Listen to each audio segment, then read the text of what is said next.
നമസ്കാരം. ജയിലിൽ നിന്ന് സൈക്യാട്രി പുസ്തകങ്ങൾ വായിച്ച് മാനസിക രോഗ ലക്ഷണങ്ങൾ മനസ്സിലാക്കുക. 3-ാം മാനസികാരോഗ്യ പരിശോധനാ റിപ്പോർട്ട് പോസിറ്റീവാക്കിയെടുത്ത ഒരു ബുദ്ധിമാൻ.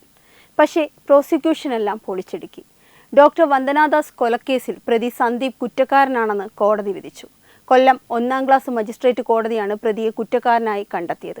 പ്രതിയിൽ ആരോപിക്കപ്പെട്ട എല്ലാ കുറ്റങ്ങളും സംശയാതീതമായി തെളിയിക്കാൻ പ്രോസിക്യൂഷന് സാധിച്ചതായി കോടതി പറഞ്ഞു. ശിക്ഷ വ്യാഴാഴ്ച വിധിക്കും. ഡോക്ടർ വന്ദനാദാസിന്റെ മാതാപിതാക്കൾ കോടതിയിൽ ശിക്ഷ കേൾക്കാനുണ്ടായിരുന്നു.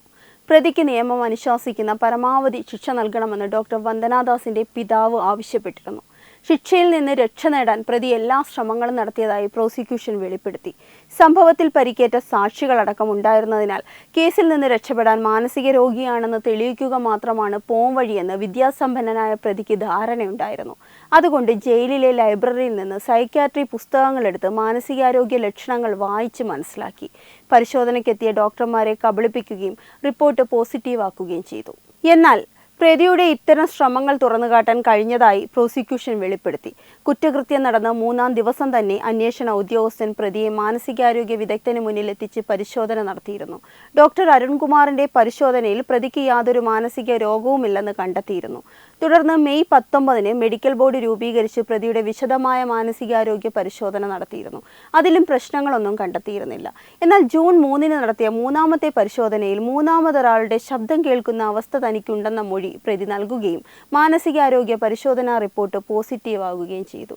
2-ാമത്തെയും 3-ാമത്തെയും പരിശോധനകൾക്കിടയിലാണ് പ്രതി ജയിൽ ലൈബ്രറിയിൽ നിന്ന് സൈക്യാട്രി പുസ്തകങ്ങൾ വായിച്ച് മാനസികാരോഗ്യ ലക്ഷണങ്ങൾ മനസ്സിലാക്കിയത്. കൊട്ടാരക്കര താലൂക്ക് ആശുപത്രിയിൽ ഹൗസ് സർജനായിരുന്ന കോട്ടയം മുട്ടുച്ചിറ കാളിപ്പറമ്പ് KG മോഹൻദാസിന്റെയും വസന്തകുമാരിയുടെയും മകൾ ഡോക്ടർ വന്ദനാദാസ് 2023 മെയ് 10-ന് പുലർച്ചെയാണ് കുത്തേറ്റ് മരിച്ചത്. ചികിത്സയ്ക്കായി പൂയപ്പള്ളി പോലീസ് താലൂക്ക് ആശുപത്രിയിൽ എത്തിച്ച സ്കൂൾ അധ്യാപകനായിരുന്നു വെളിയം ചെറുകരക്കോണം സ്വദേശി സന്ദീപ്.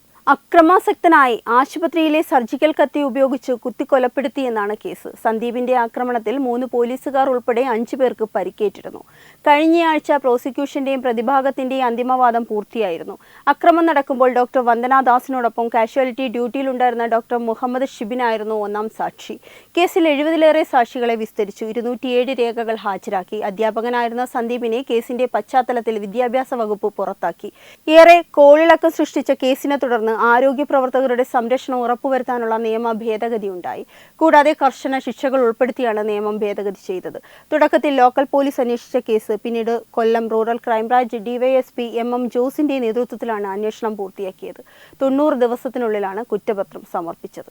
പ്രതിഭാഗത്തിനായി ആദ്യം വക്കാലത്ത് ഏറ്റെടുത്തത് BA ആളൂരായിരുന്നു. അദ്ദേഹത്തിന്റെ മരണശേഷം വക്കാലത്ത് ഏറ്റെടുത്ത മനു മരിച്ചു. തുടർന്ന് ജോണസ് റാൽഫ് കേസ് ഏറ്റെടുത്തെങ്കിലും വൈകാതെ ഒഴിഞ്ഞു. Web desk Tatwamayi TV.